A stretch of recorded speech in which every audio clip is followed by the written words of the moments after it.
নমস্কার বন্ধুরা, আজকে করব ইলিশ মাছ ভাজা আর ভাত।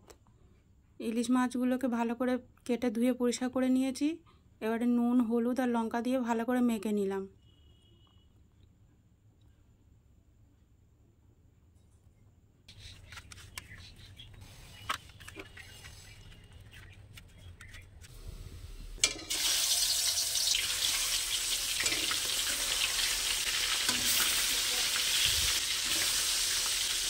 একটু বেশি তেল দিয়েই মাছগুলোকে ভাজলাম, মাছের তেলটাও তো খেতে ভালো লাগে।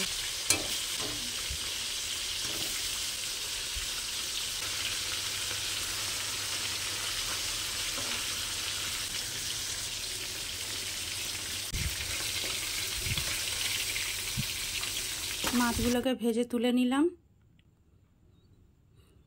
এবার গরম গরম ভাত,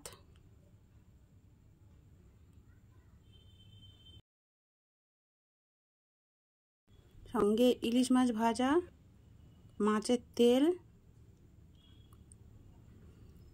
অল্প একটু নুন,